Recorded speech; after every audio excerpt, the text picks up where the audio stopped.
I want to ask a question about Israel and the general political Islam reaction to Israel, the so-called Arab Street, too.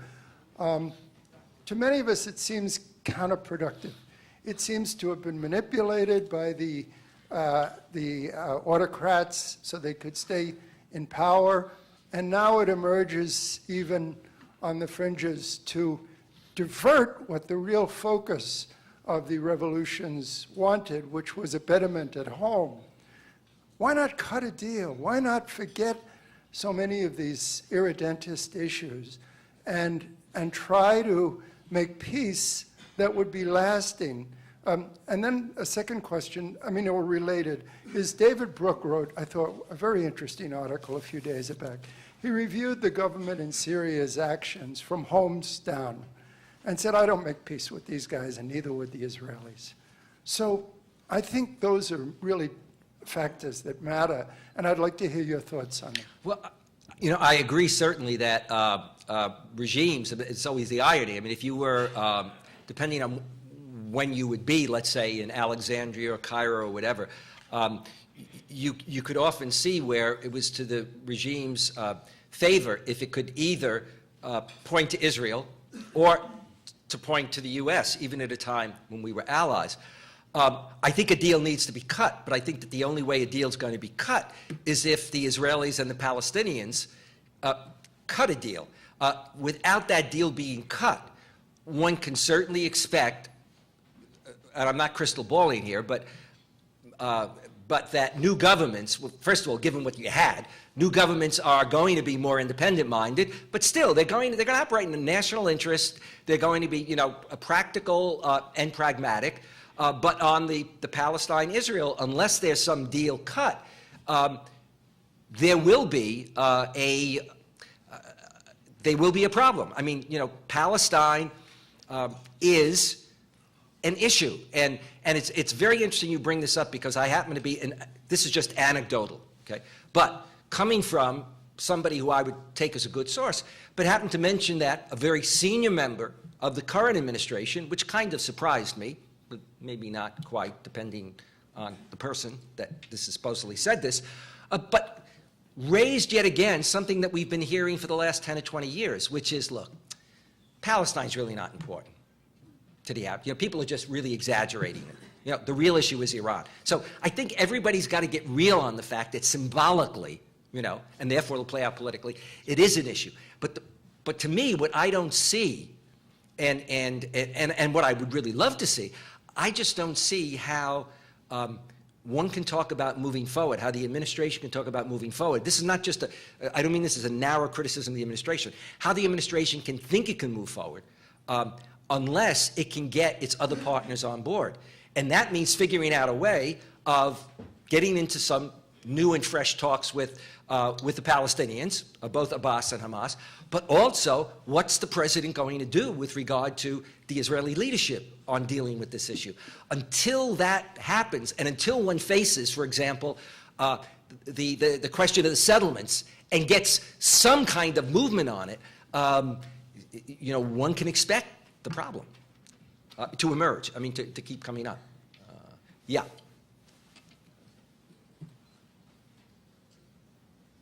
Good afternoon.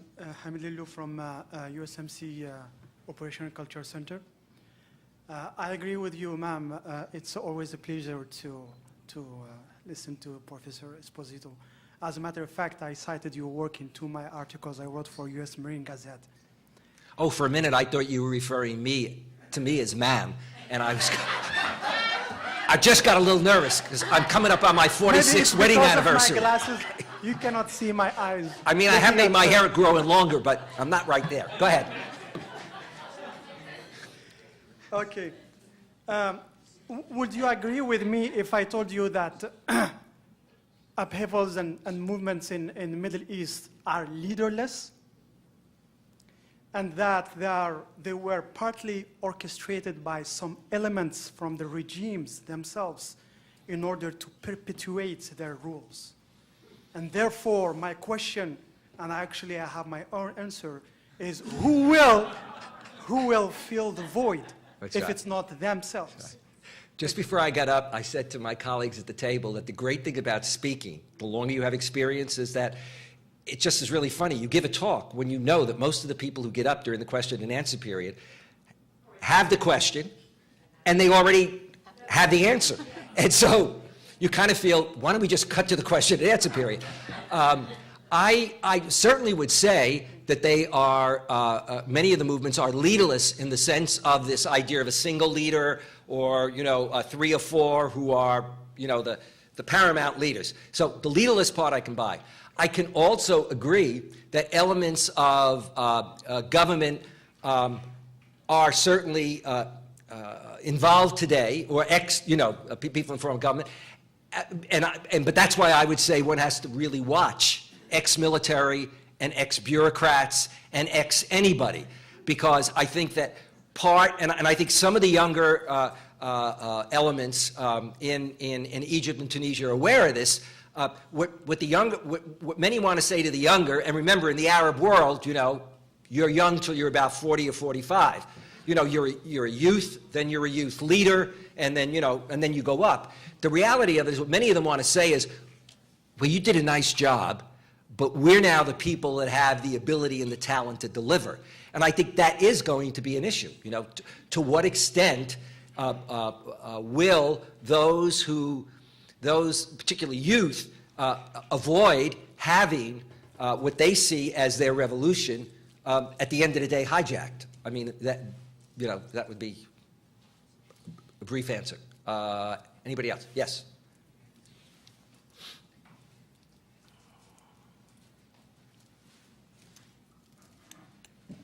Hi, Peter Fedner, freelance writer.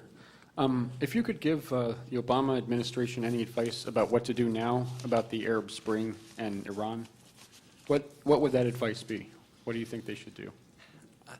I think that the administration, and I think the administration is thinking and moving in that direction. I think the easy one is that the administration should emphasize, and Obama had said this, I think, in his Cairo or his Ankara speech, should put a primary emphasis on economic, educational, and technological support and development. I think that we should shift away from too heavy an emphasis on the military side of things. I think that with regard to, I think the really tricky thing for the administration is what to do with regard to Bahrain and with regard to Syria. I think that the administration has given an indication, and it was repeated the other day, or referred to the other day, when Obama in effect said with regard to Syria to the Syrian president, unless you're really going to move constructively, then kind of like move out of the way. But how that's going to be defined, I mean, I think that the administration, in terms of the administration's position, not that the administration should be seen as the new imperial power dictating what needs to be done, but I think the administration working with other allies, which means Arab countries as well as some of the EU countries, should really begin to make very clear why he has to either figure out a way to get it back or move on. And I think the same thing is true very much with regard to Bahrain. Bahrain is a longtime ally, but being a longtime ally does not at all excuse what is going on there right now. I mean, in terms of the destruction of the Shia infrastructure, the numbers of people being killed, et cetera, et cetera. So I think that it's important that we both be working with our allies, that we be seen as taking more and more a strong position, and also, though, that we keep falling back on the notion of our primary role will be then to work with rebuilding the country and rebuilding civil society. With regard to Iran, I'm not an Iran specialist. I have been to Iran a fair amount, a hell of a lot, depending on when, since the revolution. I think that, talk and diplomacy still remains the way to go. Talking about any kind of military threats, et cetera, is just going to go nowhere. And in particular, and I think the administration knows this, one just has to resist those who want to encourage the administration to take any kind of more militant type posture towards Iran. I don't think we should buy into that at all. And this is another instance in which I don't think we should equate, if it were to be Israeli policy, we should see that as Israeli policy, and not the idea that the U.S. and Israel are on the same page when it comes to dealing with the Arab world necessarily, or with Iran. We're two different countries. We may share a lot in common, but we're still two different countries. We got time for one more question. Yeah. This is clearly a male-dominated audience. Go ahead. Thank you, Dr. Esposito. Ramazan Dolati, I teach psychology at NOVA, Northern Virginia Community College. I see the absence of other powers and other nations. I don't know if it really matters. And how do you see the difference in position and reaction of China, India, Europe, and other countries or U.S. allies in any of these issues that you just discussed? Well, and does it really matter to U.S. policies or not? Well, I can speak about, with more confidence about what I know, and that would be the European side of things. I happen to be both in a Track 2 situation in Doha that deals with Palestine and Israel as well as Islamist groups, but also then it dovetailed with the Al Jazeera think tank meeting. And what struck me in some of the conversations were the extent to which some Europeans and some European officials, and that's why I carefully say EU now, said, don't use the word European because my country's an exception. So you'd get this like from the Swiss or the Norwegians or and who just really didn't like the idea that one was, but what I would say is that what one does see is that for a fair number of Europeans, they seem to be less encumbered than clearly our administration is, given the Congress, given the role that AIPAC still has, both in reality as well as in perception. A number of the European countries seem to be far more independent when they talk about future and future direction, and particularly when one talks about dealing with and distinguishing between, first of all, the Muslim Brotherhood on the one hand and Hamas and Hezbollah on the other hand, but also even with dealing with and talking to Hamas and Hezbollah. I think that some of those countries are clearly doing it. Others are clearly getting ready to turn the corner. And that's not too clear when it comes to the U.S. So do you see their weight on the course of event? I mean, their impact? Or Do I see, say that? Their weight, their influence on the course of event, is it anything visible? It's a question of whether or not the administration and its advisors choose to listen and to go with those positions. I think certainly this is an administration which operates in general differently than the Bush administration. But on the other hand, frankly, I think it has too many carryovers. And on some of these critical issues, like the Middle East, it has a number of appointments that I think are problematic.